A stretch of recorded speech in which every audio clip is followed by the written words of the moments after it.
요한복음 강의 11번째 시간으로 모형이 아닌 진짜라는 제목으로 말씀을 보겠습니다. 구약 성경이 기록된 아주 중요한 목적 중에 하나는 앞으로 오실 예수님에 대해서 모형을 통해 미리 사람들이 기대와 소망을 가질 수 있도록 하는 것입니다. 구약에만 나오는 많은 것들이 그래서 예수님을 보여주고 있습니다. 그래서 바울 사도는 바로 이 구약의 모든 것들이 실체이신 예수님을 모형하는 그림자였다라고 이야기를 합니다. 골로새서 2장 16절과 17절을 보겠습니다. 그러므로 먹고 마시는 것과 절기나 초하루나 안식일을 이유로 누구든지 너희를 비판하지 못하게 하라. 이것들은 장래일의 그림자이나 몸은 그리스도의 것이니라. 구약 성경에서 아주 중요하게 여겼던 것이 바로 음식 규례였습니다. 무엇은 먹어도 되고 무엇은 먹으면 안 되고. 그래서 지금도 무엇은 먹으면 되고 무엇은 먹으면 안 된다라고 이렇게 지켜야 한다라고 주장하는 사람들이 있죠. 그런데 구약의 심지어는 이런 먹는 것조차도 예수님을 보여주기 위한 그림자였다라고 합니다. 또한 많은 절기들, 초하루, 심지어는 안식일까지도 앞으로 오실 예수님에 대한 그런 모형이었다라고 하죠. 골로새 2장 17절에서 몸은 그리스도의 것이다 라고 되어 있는데 이 몸이라는 단어가 바로 실체, 본질이라는 뜻입니다. 진짜가 있으면 그것을 그림자처럼 보여주던 것이 구약에 있던 많은 것들이다라고 하는 것이죠. 그런데 문제가 생겼습니다. 이 모형이 너무 오랫동안 계속 되다 보니까 사람들은 실체를 소망하거나 기대하지 아니하고 그 모형 자체가 마치 진짜인 것처럼 의지하게 됐죠. 더 큰 문제는 사람들의 욕심이었습니다. 이 모형도 하나님이 예수 그리스도라는 실체가 오시기까지 그 역할을 감당할 수 있도록 그 자체로 그래도 어떤 역할을 할 수 있는 능력을 주셨는데, 근데 사람들은 거기에 자기 욕심을 부여하기 시작하면서 자기 좋은 대로 그 하나님이 주신 것마저도 이용하기 시작했죠. 구약에서 이렇게 예수님을 보여주는데 가장 대표적인 모형 중에 하나가 성전이었습니다.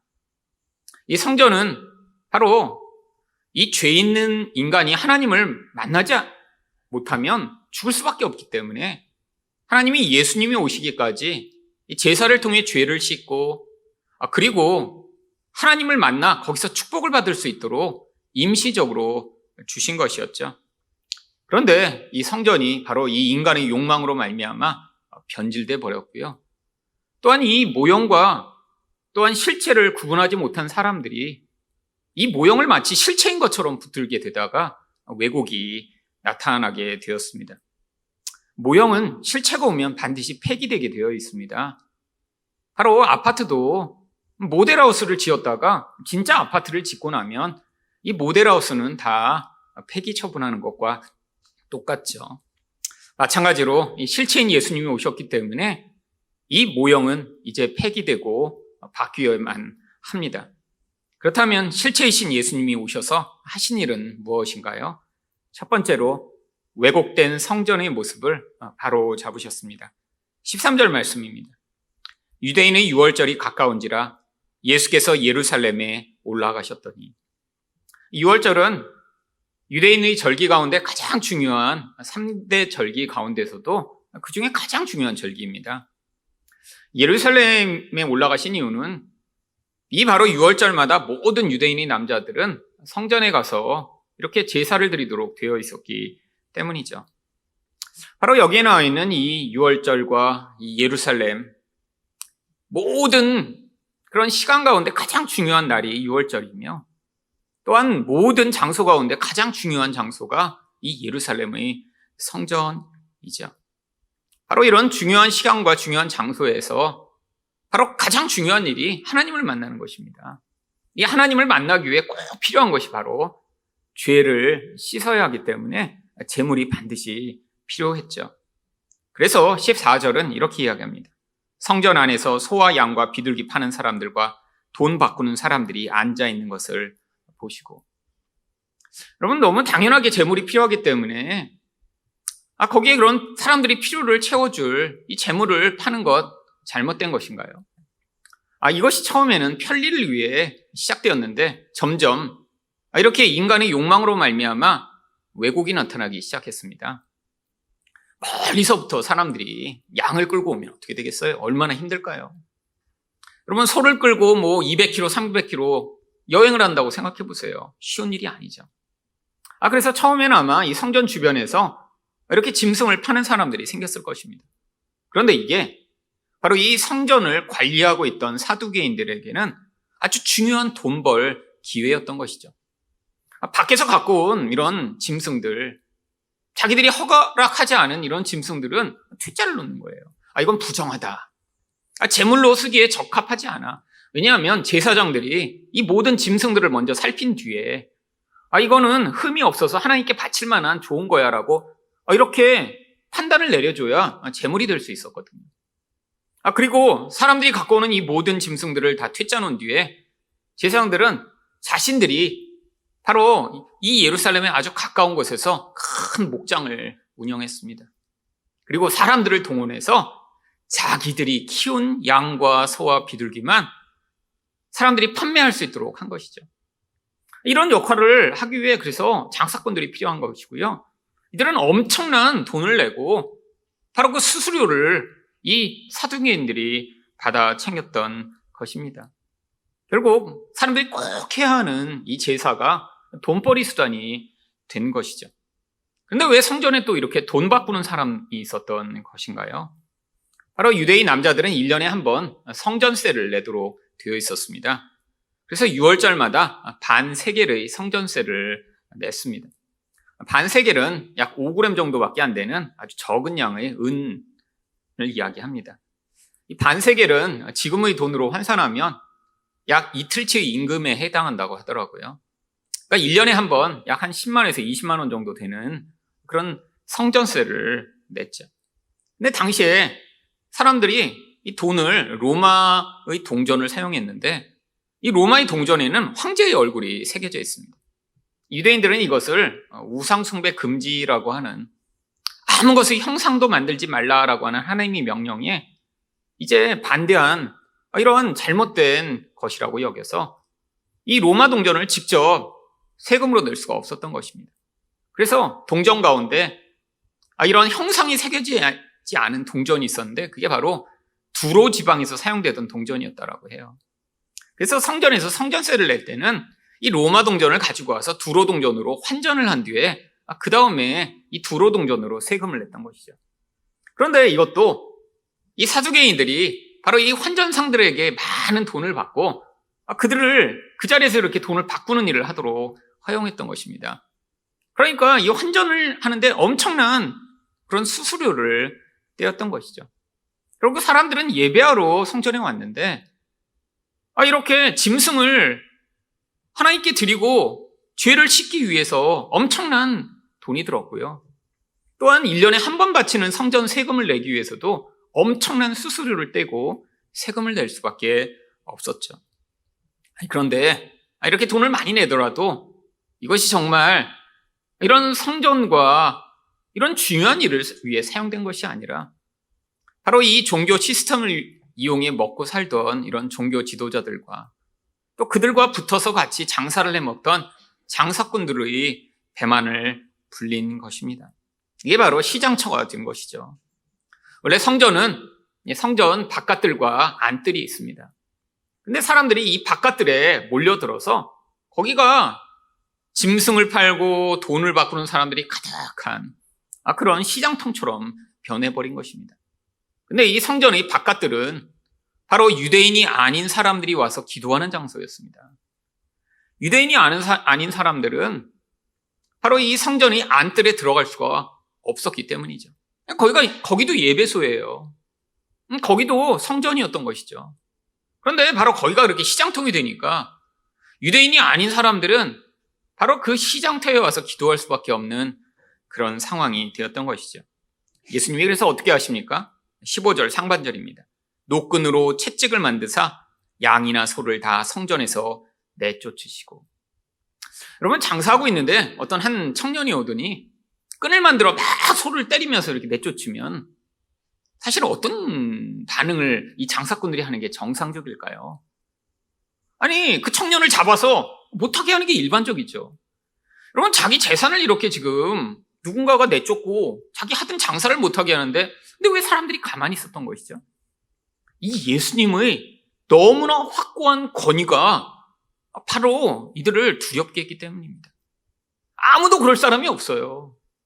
근데 마치 자기 집인 것처럼 예수님이 너무나 확고하게 그 자리에서 이 일을 하셨으며, 또한 이 장사꾼들도 지금 이 성전에 들어와 이렇게 장사하는 것이 잘못됐다라고 하는 일말의 죄책감을 가지고 있었기 때문에 이 일이 가능했던 거예요. 원래는 처음에는 안 됐을 것입니다. 그런데 이 사두개인들이 뇌물을 받고 이걸 점차 허용하다가 어느 순간에 이렇게 되어버렸죠. 이들도 성전이 이런 곳은 아니라는 사실을 알고 있었기 때문에 이렇게 예수님이 짐승들을 내쫓는데도 이들이 그냥 가만히 있을 수밖에 없었던 것이죠. 예수님이 또 15절 하반절에서 또 어떻게 하십니까? 돈 바꾸는 사람들이 돈을 쏟으시며 상을 엎으시고. 지금 한 명이 아니에요.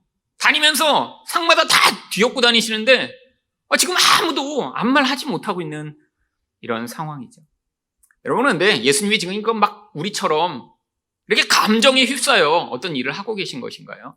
아니라는 사실이 바로 16절 상반절에 드러납니다. 비둘기 파는 사람에게 이르시되 이것을 여기서 가져가라. 여러분, 우리가 화날 때는 감정적이 됩니다. 그러면 선을 넘어버려요. 이게 이제 우리가 화낼 때의 가장 큰 문제죠. 이 성전이 무엇을 위해 원래 주어졌는지를 알고 계셨기 때문에 그 목적에 맞게 이 일을 행하신 것입니다. 그래서 16절 하반절에 뭐라고 말씀하셨나요? 내 아버지의 집으로 장사하는 집을 만들지 말라. 여러분, 다른 병행 본문인 다른 복음서에는 이 내용이 훨씬 자세하게 나옵니다. 마가복음 11장 17절을 보시면 이에 가르쳐 이르시되 기록된 바 내 집은 만민이 기도하는 집이라 칭함을 받으리라 하지 아니하였느냐? 너희는 강도의 소굴을 만들었도다. 여러분, 기도라는 게 뭐죠? 하나님과의 만남입니다. 여러분, 왜 우리가 기도해야 하나요? 인간이라는 존재는 하나님을 만나지 않으면 살 수 없기 때문이죠. 여러분, 우리는 하나님을 만나야지만 사는 존재입니다. 그게 바로 예수를 믿는다는 거예요. 내 인생에서 다른 건 없어도 예수 그리스도가 없으면 나는 살 수 없습니다 라고 하는 것이 기도이고 예배입니다.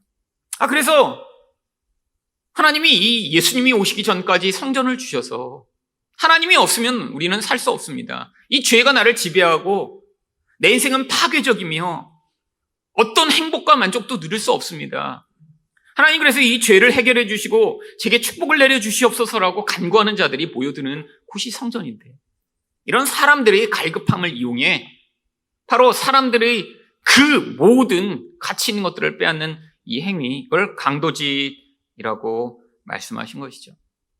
여러분, 근데 예수님이 이 일을 행하신 건 바로 구약에 예수님이 앞으로 오시면 이런 일을 행하실 것을 이미 예언하고 있었기 때문입니다. 스가랴 14장 21절을 보시면 이 말씀은 쉬운 성경으로 읽겠습니다. 그 날이 오면 만군의 여호와의 성전에 다시는 상인들이 없을 것이다. 왜 쉬운 성경으로 읽었냐면 한글 개역 성경에는 이 상인이라는 단어가 가나안 사람이라고 번역되어 있기 때문입니다. 원래 히브리어 단어가 가나안이라고 되어 있는데 이 가나안 사람이라는 뜻 자체가 상인이라는 뜻이에요. 그래서 여기서는 원래의 의미가 앞으로는 이렇게 성전 자체를 가지고 이렇게 사람들이 장사하며 남의 그런 이윤을 뜯어먹는 이런 일이 없어질 그날, 하나님이 주신 이 하나님과의 만남이 온전하게 가능한 이 날이 임하게 될 것을 예언하고 있는 것이죠. 바로 이 일에 대해 나중에 제자들이 바로 구약성경 시편 69편 9절을 인용하며 이미 성경에 이 말씀이 기록되어 있음을 기억합니다. 17절 말씀입니다. 제자들이 성경 말씀에 주의 전을 사모하는 열심히 나를 삼키리라 한 것을 기억하더라. 예수님이 이렇게 하나님의 전을 사모하여 이 일을 행하셨는데 이 일이 무엇을 가져왔나요? 결국 사람들은 언제 분노하죠? 언제 다른 사람을 미워하죠? 아니, 이 예수님을 죽일 듯이 언제 달려들게 되죠? 자기 이익이 빼앗기게 될 때, 내 욕심을 취하지 못하게 될 때 그런 반응을 하게 되는 것이죠. 결국 예수님은 성전을 청결케 하심으로 말미암아 이 하나님과의 만남을 방해하는 이 무서운 욕망을 예수님이 제거하시고 온전케 하시는 분이시라는 사실을 보여주신 것입니다. 여러분, 우리가 예수님을 만나면, 그래서 우리가 정말 하나님을 섬기는 사람이 된다는 것은 무엇을 의미하는 것인가요? 바로 우리가 하나님과의 만남이 가능한 우리 자체가 성전이 되어가는 것이죠. 여러분, 우리가 성전이 되어간다는 건 어떤 의미인가요? 우리 안에 정말 하나님이 요구하시듯 하나님과 같은 거룩함이 우리 안에 자리해 그 거룩함으로 말미암아 하나님과 우리가 함께 있는 게 전혀 불편하지 않은 것. 그래서 하나님과 영원히 함께하는 것, 이게 바로 구원의 가장 중요한 목적입니다. 여러분, 구원받는다는 건 단순히 도덕적으로 착한 사람이 되거나 혹은 나중에 천국에 가서 좋은 그런 환경을 누리는 것이 구원받는 것이 아니에요. 옛날엔 그렇게 생각했죠. 예수 믿고 그렇게 해서 이 고통스러운 삶에서 그냥 벗어나 내 환경과 내 상황이 풍요로운 그런 나라에 가게 될 그 꿈을 꾸는 것. 저도 옛날에 그렇게 생각한 적이 많이 있었습니다. 특별히 제 인생에서 고통이 찾아오고 힘들 때마다 그때 제가 생각했던 게 빨리 죽었으면 좋겠다, 차라리. 이렇게 이 땅이 힘든데 내 인생이 나아질 것 같지 않은데 차라리 천국에 가면 힘들지는 않을 거 아니야. 거기서는 행복하고 즐거울 거 아니야. 여러분, 천국은 우리 인생에서 이렇게 필요한 어떤 풍요로운 환경이 주어지는 곳이 아닙니다. 하나님 나라의 가장 본질은 무엇인가요? 그냥 하나님이 우리와 함께 하시는 거예요. 근데 왜 지금은 함께 하실 수가 없죠? 우리 안에 바로 이 죄악이라고 하는 것이 가져오는 그 더럽고 추한 것이 그 거룩하신 하나님과 함께 할 수 없게 만들기 때문이죠. 여러분, 우리 안에 이 죄가 만드는 가장 강력한 영향력이 무엇인가요? 바로 욕심, 탐욕입니다. 여러분, 그래서 바울 사도가 이 탐욕을 우상숭배라고 부르는 것이죠. 여러분, 우상숭배가 무엇이죠? 하나님의 자리를 대체한 어떤 모든 것을 다 우상이라고 부르는 거예요. 여러분, 어떤 부처님을 놓고 그 부처를 섬기고 거기 절하는 사람만 우상숭배를 하는 게 아니라 결국 하나님을 대체하는 어떤 것이든 그 자리에 갖다 놓고 그것으로 하나님만이 주실 수 있는 진짜 행복과 만족을 추구하려고 할 때마다 우리는 사실은 우상숭배를 하고 있는 것이죠. 여러분, 우리가 하나님과 진짜 깊은 만남, 그래서 하나님이 주시는 진짜 풍요와 만족을 맛보기 위해 그래서 꼭 필요한 것이 무엇인가요? 바로 우리 안에 있는 이 탐욕이 제거됨으로 하나님의 자리를 차지한 그 강력한 것들이 우리 안에서 쫓겨나가는 것입니다. 여러분, 제가 미국에 있을 때 하나님이 정말 때때로 아주 은혜로운 손길을 통해 유학을 할 수 있도록 계속해서 공급하셨습니다. 거의 8년을 있었는데 그게 그냥 일회적 사건이 아니었어요. 정말 하나님이 계속해서 정말 1년에 수천만 원씩 드는 그 비용을 정말 이런저런 분들의 마음을 움직이셔서 공급하셨습니다. 그런데 하나님이 이렇게 공급하실 때 정말 제가 그 돈을 통제할 수가 있나요? 누가 언제 얼마를 어떻게 줄지 알지 못한 채로 기다려야 될 때가 많은데 정말 신기하게 어떤 때 등록금을 내야 되면 그만큼 또 돈이 많이 오고 그런 이상한 일들이 계속 벌어지면서 몇 년이 지났습니다. 그러다가 이제는 너무 익숙해졌어요. 하나님이 이렇게 다 주시는구나. 물론 제가 원하는 만큼 그렇게 주시는 건 아니죠. 꼭 주시려면 2배도 주실 수 있고 3배도 주실 수 있는데 정말 꼭 필요한 만큼 주세요. 신기하죠? 그래서 그만큼이라도 받으니까 얼마나 감사해요. 그런데 어느 시점이 딱 됐는데 돈이 어떤 데서도 오지 않는 거예요. 한 3개월 정도 너무너무 궁핍한 삶이 됐습니다. 그렇게 힘든 적이 없었어요. 그래서 처음에는 뭐 오겠지. 그게 한두 번도 아니고 정말 계속해서 그렇게 왔었으니까. 근데 오지 않는 거예요. 그래서 기도하지 않아도 하나님이 다 알아서 이렇게 주시는데 왜 지금 이 상황에서 이렇지? 갑자기 마음이 불편해지기 시작했어요. 여러분, 근데 이게 사람이라는 게 그냥 숨만 쉬어도 돈이 나가잖아요. 여러분, 신기하지 않으세요? 어디나 그렇습니다. 그러니까 가만히 있으면 별로 안 쓸 것 같은데도 계속 돈이 나가는 거예요. 아니, 그런데 이게 이제 매달 아무것도 안 쓰도록 빠져나가는 돈이 굉장히 많잖아요. 뭐, 렌트비, 뭐, 전화비, 전기값, 뭐, 자동차 기름. 근데 이게 돈이 점점 줄어들기 시작하니까요. 이게 어떻게 할 수가 없는 거예요. 막 돈은 계속 빠져나가고.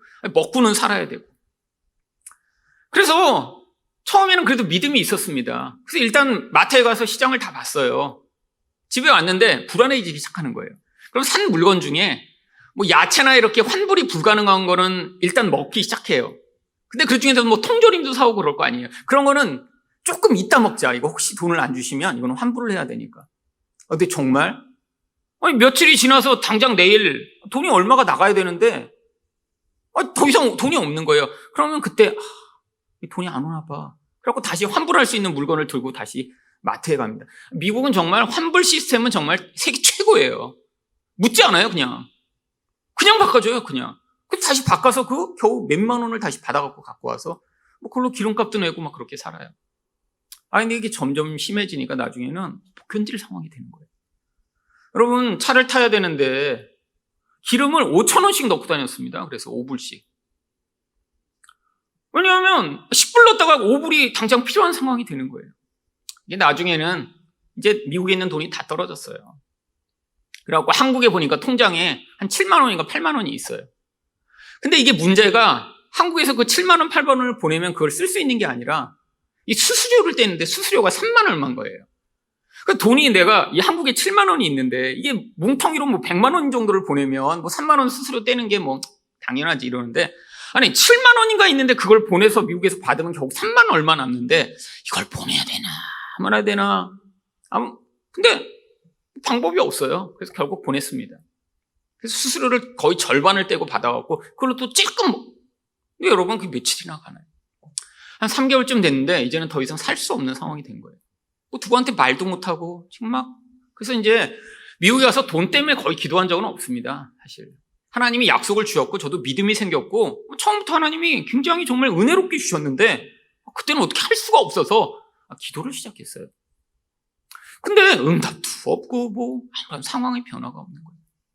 아니 그런데 마침 아내가 이제 미국의 어떤 이제 성경 공부하는 곳에 이제 갔는데 거기서 이제 리더를 하라고 해서 이제 리더를 하기로 그 다음 주부터 하기로 했는데 그 단체의 그 성경 공부 단체의 그 원칙 중에 하나가 리더가 되려면 그 모임에 올 때 이렇게 정장스럽게 옷을 입고 와야 되는 거예요. 근데 아내가 미국에 가면서 뭐 정장 같은 옷을 하나도 안 갖고 갔어요. 브라우스를 꼭 입어야 된대요, 아내가. 그러니까 브라우스가 입을 만한 게 없는 거예요, 또 하나도. 그러니까 아내가 나 다음 주부터 리더 그 모임에 가야 되는데 이 브라우스가 하나 꼭 필요한데요. 뭐 어떻게 하는데 이렇게 지금 우리 지금 살 수가 없는데 이 브라우스 살 돈도 없는데 어떻게 하나 고민하다 그러다 제가 그래도 그건 꼭 필요하니까 그건 사야지. 그러니까 아내도 돈이 없는 거 아니까 뭐 비싼 브라우스를 살 수 있겠어요. 그래서 이제 미국에 이제 TJ 맥스라고 저희가 자주 이용하던 가게가 있는데 어떤 가게냐면 재고 떠리를 하고 해갖고 나중에 몇 년 묵은 그 재고만 갖다 파는 그런 가게예요. 그러니까 원래 100불에 붙어 있던 게 보면 가격이 한 대여섯 개가 그 다음에 계속 떨어지면서 붙어갖고 원래 10만 원에 팔던 게 막 5천 원에도 팔고 그래요. 그래서 아내가 가서 같이 갔습니다. 그래서 그리고 너무 비싼 거 사면 아내한테 여보 이렇게 하려고. 근데 아내도 소심하니까 그래서 꼴딱 그러다 겨우 5달러짜리를 발견한 거예요. 그래도 다행이다. 그래도 5달러의 브라우스가 있는 거예요. 5,000원짜리. 그래도 이거라도 발견해서 다행이다. 그리고 집으로 왔습니다. 그런데 다음날 보니까 다음날 전화요금이 나가게 생겼는 거예요. 그래서 아내한테 말을 안 했어요. 근데 마음이 불안해지기 시작했습니다. 이 전화 끊기면 안 되는데. 근데 아니 통장에 조금 돈이 몇 불은 있는 줄 알았는데 전화요금이 뭐 만 얼마인가 2만 원인가 빠져나가면 지금 딱 전화요금이 빠져나가지 못할 만큼밖에 안 남은 거예요. 그전엔 남아있는 줄 알았는데. 그래서 제가 얼굴이 안 좋으니까 아내가 무슨 일 있냐고 그래서 결국엔 솔직하게 털어놨습니다. 사실은 내일 전화요금이 빠져나가야 되는데 지금 은행에 돈이 없다고. 그랬더니 아내가 자기 산 옷을 환불하겠대요, 다시. 그래서 그건 안 될 것 같다고. 다음 주에 꼭 입어야 되는데 그건 입자고. 근데 아내가 자기 못 입겠대요, 이 옷. 하여튼 그러니까 저도 불안하고 아내도 불안하고 그래서 결국 둘이 붙잡고 엉엉 울었습니다. 이 5천 원짜리 옷 때문에 이러고 정말 해야 되나? 그래서 아내가 안 입겠다고 그래서 결국 그 가서 5천 원 환불해갖고 통장에 넣었어요. 근데 그날 밤에 제가 이 말씀을 묵상하고 있었습니다. 요한복음을 가지고. 근데 제 마음에 하나님에 대한 불편함이 한 3개월 동안 쌓였는데 이 말씀을 묵상하는데 제 마음에 그런 마음이 드는 거예요. 아니 내가 뭐 엄청난 걸 하나님께 기대했나? 아니 그냥 내 삶에서 이렇게 여태까지 주셨으면 그냥 내 삶을 안정되고 그냥 다른 사람 정도 살 수 있을 정도만 해주시면 되지. 내가 뭐 엄청 부자 되기를 내가 기도했나? 왜 이렇게 나를 고통스럽게 만드실까? 그런데 내가 정말 무엇 때문에 이렇게 요동하고 마음이 상하고 정말 감정이 막 다 상처 입어서 아내랑 엉엉 붙잡고 울고 그래야 되나를 보니까 하나님이 이제까지 정말 수백 번을 그런 은혜를 베푸시고 나를 기억하고 계신다는 걸 경험했지만 그게 진짜 나의 믿음으로 우리 하나님 때문에 내가 기뻐하고 만족하고 신뢰하고 기다렸던 게 아니라 그 돈이 조금 없으니까 불안해지고 짜증나고 화나고 계속해서 요동하던 나의 모습을 볼 수 있었습니다. 내가 진짜 내 안에 있는 이 욕망이 나를 진짜 불안하게 하는 거구나. 하나님이 나에게 은혜를 베푸셔도 그 은혜를 내가 진짜 받아들이지 못하는 근원 안에서 나는 돈을 의존하고 있었구나. 하나님이 나를 벌 주시거나 고통하게 하시기 위해서 이렇게 하시는 게 아니라 내 영혼 안에 있는 이 진짜 행복하지 못한 것들을 붙들고 있는 이 마음의 근원을 바꾸시고자 그래서 하나님과 더 깊은 은혜와 친밀감의 자리로 인도하시고자 지금 이 상황을 사용하시는 거구나 라는 사실을 깨달았습니다. 그런데 참 그걸 깨닫고 나니까 그때까지 정말 한 3개월 동안 있었던 그 모든 과정이 제 안에서 오히려 감사한 거예요. 하나님이 이렇게까지 은혜를 베푸시고 이렇게까지 내 삶에서 나를 기억하시며 개입하시다니. 근데 참 신기하게 늘 그렇지만 그렇게 말씀으로 정말 깨닫고 나면요 그 다음에 하나님이 이전에 그 모든 상황이 마치 언제 그랬냐는 식으로 변화가 일어나는 거예요. 근데 그날 그런 묵상을 하고 제가 아내랑 그 말씀을 나누고 하나님이 이러니까 하나님이 정말 이게 나를 벌 주시고 내 기도가 약해서 들어주시지 않는 게 아니라 하나님이 은혜라고 우리 아내랑 나누고 났는데 근데 그날 마침 한국에서 어떤 집사님이 전화가 오셨습니다. 집사님이 사실 정기적으로 저희를 후원하시던 분이셨어요.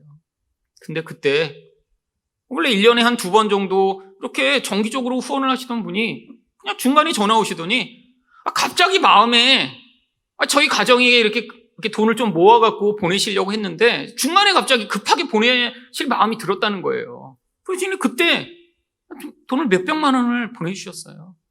그래갖고 그때 그렇게 그냥 고통스럽던 그 한 3개월의 그 기간이 끝났습니다. 제가 그때 또 깨달았죠. 정말 상황이라는 거. 하나님이 다 이 상황을 통해 통제하시며 진짜 중요한 영적 깨달음과 은혜를 깨닫고자 개입하시는 것이지. 정말 내 마음이 변화되면 내 본질이 바뀌면 그래서 정말 이 땅에서 하나님이 기대하시는 영적인 그런 배움을 배워나가는 것이 정말로 하나님의 은혜이며 하나님의 개입이다라는 사실을 정말 아주 생생하게 기억이 납니다. 정말 제 본질 자체는 하나님을 그렇게 의존하고 사랑하는 자가 아니었는데 하나님이 이렇게까지 내 인생 가운데 개입하심으로 말미암아 정말 제가 이전에는 경험하지 못했던 그 은혜의 자리로 이끌려온 이 과정, 이게 바로 하나님이 우리 인생에서 우리가 아무리 열망하는 것을 많이 가져도 얻지 못하는 만족과 기쁨을 주셔 우리 진짜 함께 하시는 하나님이 되시고자 하시는 그런 개입인 것입니다. 두 번째로 실체이신 예수님이 오셔서 하신 일은 무엇인가요? 모형되신 진짜 성전을 보여주셨습니다. 18절 말씀입니다. 이에 유대인들이 대답하여 예수께 말하기를 내가 이런 일을 행하니 무슨 표적을 우리에게 보이겠느냐. 여러분 이런 어떻게 보면 난리가 났는데 아니 사람들이 그 예수를 그 일을 하지 못하게 막은 게 아니라 와서 표적을 보이라고 이야기합니다. 어떻게 된 것이죠? 바로 자기들도 알고 있던 이 성전이 이런 식으로 돼서는 안 돼라고 하는 그 일들을 예수님이 행하시며 그 권위를 보이시니까 혹시 당신이 메시아야? 라고 하는 의혹이 들었던 것이죠. 메시아가 임하시면 어떤 표적을 보이실지 구약 성경이 여러 가지를 이야기를 하고 있습니다.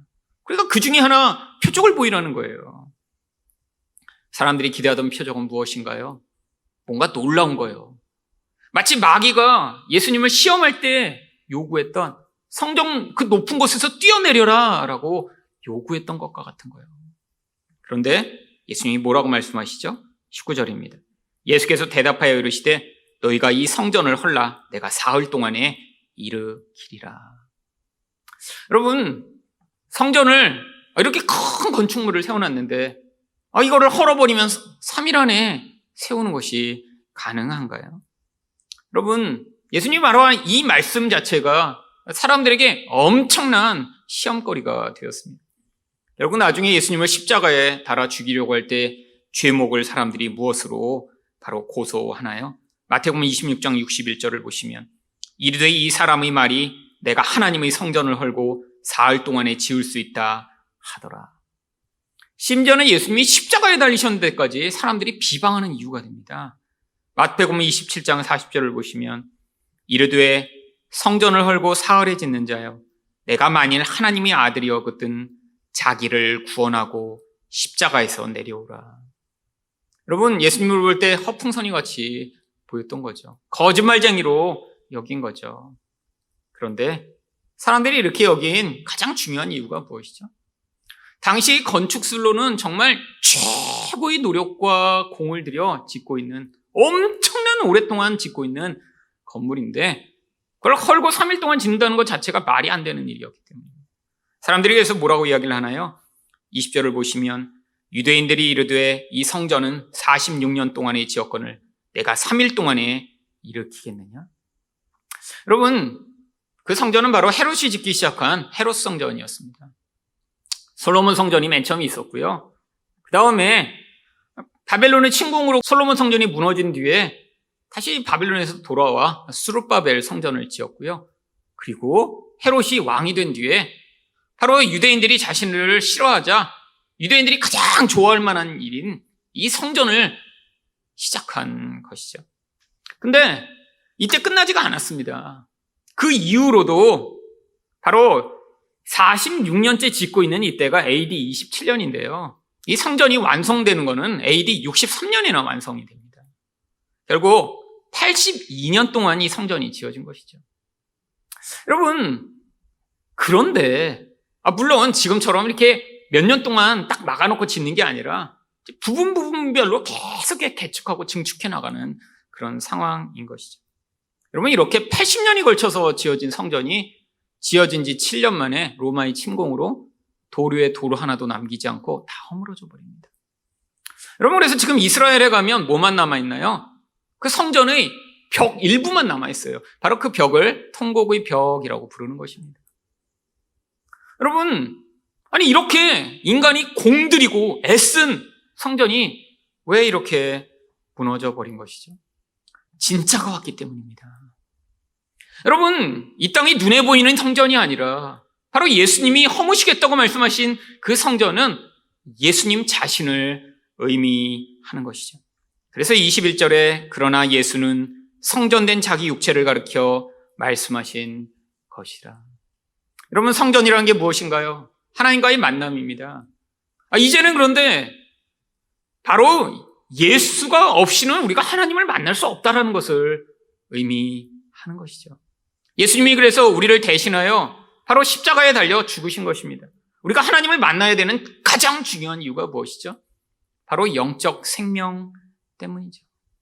여러분, 우리가 이 땅에 이렇게 밥 먹고 숨을 쉬고 산다고 해서 진짜 살고 있는 것이 아니라는 거예요. 여러분, 성경이 이야기하는 참된 축복과 참된 행복은 어디에 근거하고 있는 것인가요? 바로 이 인간이 이 육적 생명으로 끝나는 것이 아니라 영적 생명을 누리게 될 때 인간은 가장 인간다우며 인간은 가장 큰 복을 누리는 상태가 되는 것입니다. 여러분, 바로 예수님이 이걸 주시고자 자기가 죽임을 당하시고 우리에게 그 부활의 생명으로 전달하시고자 한 것이죠. 여러분, 이것에 대해 제자들도 그때 깨닫지 못하다가 22절에 뭐라고 얘기합니까? 죽은 자 가운데서 살아나신 후에야 제자들이 이 말씀하신 것을 기억하고 성경과 예수께서 하신 말씀을 믿었더라. 여러분, 예수님 제자들도 이 눈에 보이는 그 성전, 눈에 보이는 그 화려함, 눈에 보이는 거대함을 의존하고 살았기 때문에 예수님이 죽고 부활하신 다음에야 하신 말씀을 깨닫게 되는 것입니다. 여러분, 예수님과 제자들이 성전에 방문한 것이 이번 한 번이 아닙니다. 성경에 의하면 예수님이 6월절마다 가셨고요. 그래서 예수님의 공생애가 3년이라고 추측할 수 있는 게 바로 성전을 방문하신 게 3번 되기 때문이죠. 그때 제자들이 예수님을 향해 뭐라고 얘기한 줄 아세요? 예수님, 이 성전은 얼마나 아름다운지 한번 보세요. 여러분, 제자들도 그 눈에 보이는 성전만 보고 있지 참 성전이신 예수님을 깨닫지 못하고 있었던 것이죠. 여러분, 이게 우리의 실체 아닌가요? 여러분, 진짜 예수님을 통해 참 생명을 기대하고 누리는 사람은 여러분 그 삶에서 어떤 변화가 나타나야 합니다. 어떤 변화죠? 이제 더 이상 눈에 보는 것에 대한 의존과 감탄과 기대와 열망을 이제 점점 내려놓게 되는 거예요. 여러분, 우리가 어떻게 이 세상에 대한 집착과 욕망에서 벗어날 수 있나요? 여러분, 불교는 정반대의 방향을 취합니다. 어떻게 해요? 자기 안에 있는 이 욕망이 모든 문제의 원인이라는 걸 불교는 알았어요. 그래서 그들이 하는 방법이 무엇입니까? 끊임없이 자기 그 욕망인 그 자체를 더 이상 생각하지 않고 자기가 수련을 통해 그 욕망에서 벗어날 수 있다고 밥을 굶고 절을 하고 애를 쓰는 것이죠. 여러분, 우리가 아무리 밥을 굶고도 그냥 매일 내 욕망을 죽이기 위해 흰 쌀알만 먹고 살아도 우리는 욕망을 죽일 수 없습니다. 욕망이 우리예요.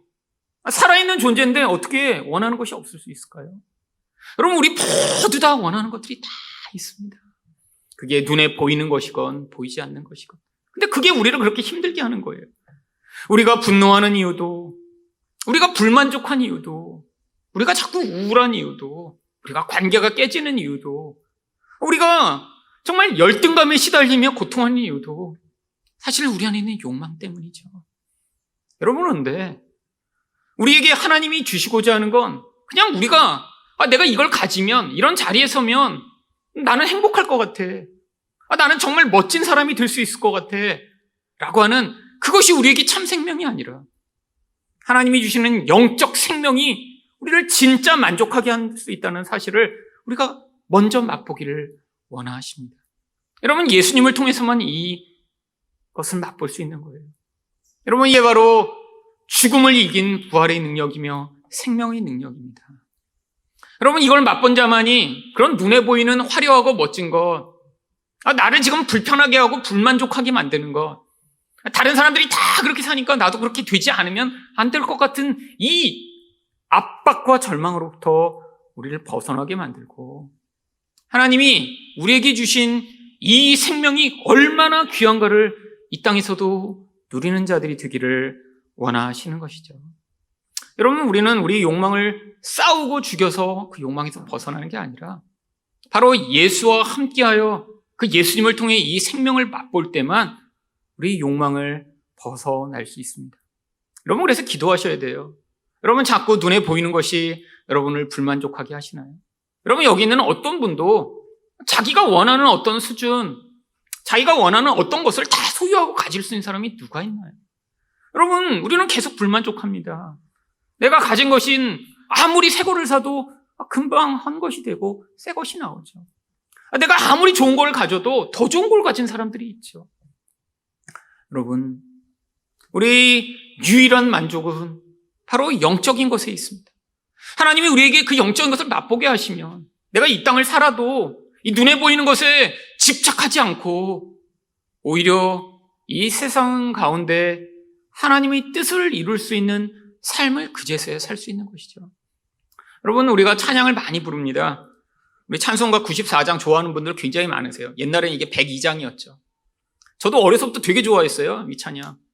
좋아했던 이유 중에 하나가 저희 동네에서 제가 자주 타던 버스가 102번이었거든요. 찬송가도 102번이고 그래서 제가 숫자를 거의 못 기억하는데 옛날 찬송가에서 이게 102장이었어요. 그럼 102장. 그리고 주변에 이 찬송 좋아하는 분 되게 많더라고요. 여러분도 여기 아마 계신 분들은 다 아는 찬양일 것입니다. 주 예수보다 더 귀한 것은 없네.